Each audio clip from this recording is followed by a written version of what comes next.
Well, welcome back, everybody, to today's edition of Connecticut Newsmakers. And I want to talk with a couple of folks today who are involved in a very, very interesting competition.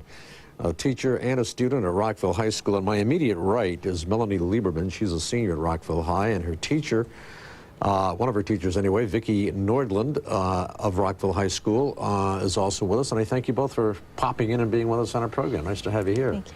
Vicki, let me just start with you. Give us a little background on this competition, what it was and what it is, and, you know, okay, what it means. It's Connecticut Young Writers Impact, and basically it's an amazing program for young writers, and each year they give away $16,000 in prizes, as well as a trip to Dublin.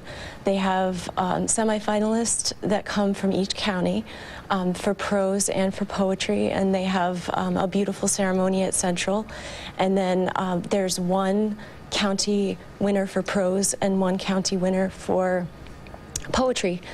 So they give away the $16,000, and Melanie was actually our Tallinn County winner and the state champion. Congratulations! Now, were you in the poetry area or in the I guess story writing? I won for a short story I wrote. You did. Yep. And tell us a little something about the story. The story I Is it wrote. in this book, by the way? Yes, it is. Which is the Connecticut Review, and tell us a little something about that story. The story I wrote was entitled Mashed Potato Boy and My Fifth Grade Romance. It was a little romantic comedy, so to speak.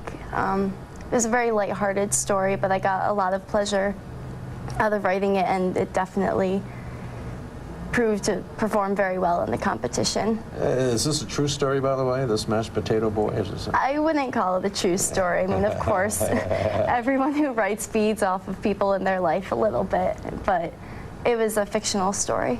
How long did it take you to write it?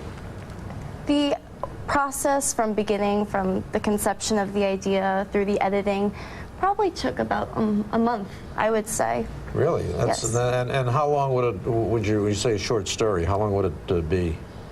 I mean, is it 4 or 5 pages, something like that? It's about 5 or 6 pages. Right. Right, and then you bring that now. Did you work, Vicki, with her on this, or? I did. She put it down on paper, then you kind of like went over it, right? She was in my creative writing class at the time, so we work with the short stories in class, and we actually photocopied the short story and we edited the short story together as a class. Right. And she did go through multiple drafts to get to the Connecticut Review.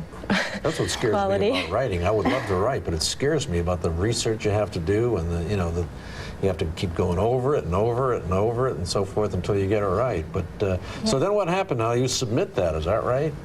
Yes, I took my final copy and I submitted it into the Impact competition, which was pretty scary because that was the first big competition that I'd ever entered. Right. So it's kind of hard to put your work out there to let it be judged. Yeah, it really is. And so where did you send it to? I mean, was this the Connecticut competition now we're talking about? Yes. And who judges that? It's a variety of people.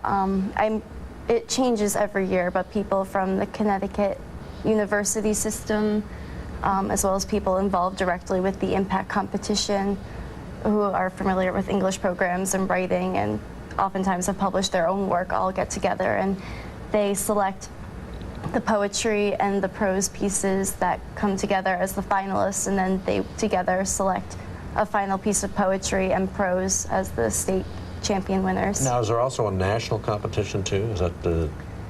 Impact has only a competition in Connecticut. However, there are national competitions. There's one in the Czech Republic, Malaysia, and Thailand, and they have a slightly different version. It's more essay contests, but they also have their own separate ones. Wow, that's terrific.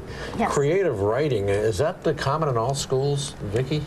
I think there are creative writing courses. We're so lucky at Rockville High School. I have 2 sections of creative writing and an advanced creative writing class. Right. So there's a lot of passionate writers at our school. Yeah, and are kids interested in this creative writing? I mean, I think it's probably, if anybody, I tell folks who come in here and they're interns in the, quote, communication business, unquote, that the most important thing you can do is to learn how to write. And if you can write creatively, even better. Sure. Because it opens so many doors. And I'm just wondering if kids see that. I mean, I talk and I think they probably got it, but maybe they didn't, you know, when they talk about this. I think they definitely love it. They have to take creative writing on top of their regular English course, so they're there and they want to be there, and they're really passionate about their craft. Yeah. So you must be a writer yourself, right? I am. I think it's good to model what you teach, and I'm a poet. I'm not a short story writer. You're a poet, really? Nice. Very good. So, Melanie, what are your plans now? You're a senior. Yes. You'll be graduating in June, then what? Well, I'm currently in that lovely application process, looking at colleges, and I want to pursue a major in creative writing. And this is a passion, and I want to continue doing this for the rest of my life. So. And what are there schools that kind of like excel in that more so than others?